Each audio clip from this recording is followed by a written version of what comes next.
You're studying hard, working a demanding job, but somehow your living expenses just keep piling up. And the idea of buying that dream house or actually traveling the world, it just feels like a completely distant fantasy. Well, today we're going to break down the actual objective equation to building scalable wealth from absolute scratch. We're going to completely change how you look at money. To really anchor our understanding of the wealth gap, I want you to look at this absolutely staggering number. Literally, try to wrap your head around $117 billion. That represents Jeff Bezos' net worth. It's 117 times $1 billion. Now, contrast that massive, almost incomprehensible number with the average reality. Living paycheck to paycheck, battling crushing student debt, just trying to keep your head above water. It's a pretty uncomfortable contrast, isn't it? So when you're constantly trading your time for a paycheck just to barely get by, it's completely natural to look at these young millionaires and billionaires, feel totally baffled, and ask this exact question: is the game rigged? You might think, they just got lucky, they cheated the system, or they were born with a silver spoon.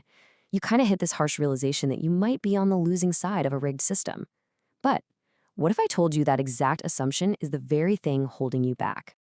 Now, Hollywood loves to paint the ultra-wealthy as corrupt villains or just lucky inheritors, right? But the actual data tells an entirely different story. Take a look at this recent WealthX report. It shows that 68% of individuals with a net worth of $30 million or more are entirely self-made. Think about people like Warren Buffett, Oprah, Howard Schultz, Elon Musk. They were all born into modest means, some even in poverty. This completely breaks that cynical myth that extreme wealth is strictly inherited. Section 1. The broken money equation. Let's break down the math you were likely taught in school, because the reality here is actually pretty grim. Say you earn $20 an hour and work a standard 40-hour week. It would take you nearly 24 years just to reach $1 million. And here's the kicker. That is before taxes bleed away your income, before you pay for your daily living expenses, and before inflation eats away your purchasing power.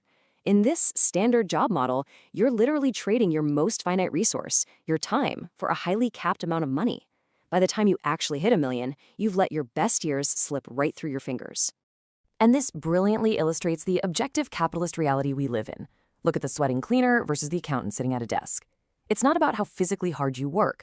The cleaner exerts massive physical effort, but gets paid way less than the accountant. Why? Well, because the market pays based on perceived value and how difficult you are to replace. Almost anyone can learn to clean, but an accountant? They've spent years acquiring specialized knowledge to save clients thousands in taxes. The market rewards value, guys, not sweat. Section 2. The reality of perceived value. So perceived value is simply the proportion of money the market is willing to pay you based on how well you solve their problems. And remember, the market is just us. You, me, your friends, society. Money simply flows to perceived value. This perfectly explains the neutral mechanics of why top-tier football players get paid millions. People love to complain about athletes' salaries, but there's a massive consumer demand for football matches. The market demands it, so the players at the top of their game get paid super generously for providing that highly valued entertainment. Now here is the secret. It sounds like a total paradox, but if you want to acquire wealth, you have to completely stop looking for money. Seriously, stop. Instead, start looking for problems. If it's $1 million problem, the solution makes you millions. A $1 billion problem? It makes you billions. Just think about Amazon. Jeff Bezos saw the massive inconvenience of physical shopping, driving to the store, waiting in lines, dealing with higher prices, and he solved it. He solved a $1 billion market frustration, and the market rewarded him for it. Section 3. The science of wealth.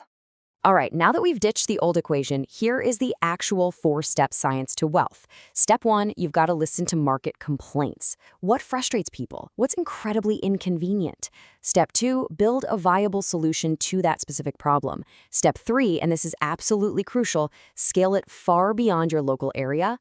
And finally, step 4, automate and outsource. You have to put systems in place and hire people so the business runs like a well-oiled machine without you actually needing to be there.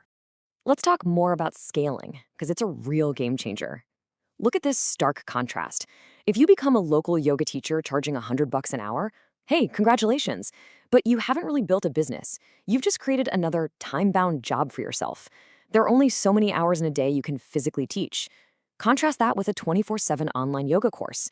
You create the lessons once, and they sell infinitely online. You aren't worried about local foot traffic or getting too tired. That right there is infinite scale. Once you've scaled and automated the whole shebang, you hit the finish line. You reap what you sown through a liquidation event. This is like when Facebook bought Instagram for $1 billion, or when PayPal was sold to eBay for $1.5 billion, which dropped $165 million straight into Elon Musk's pocket. Or, hey, alternatively, you just step back and let your automated business run passively in the background, making you money while you sleep.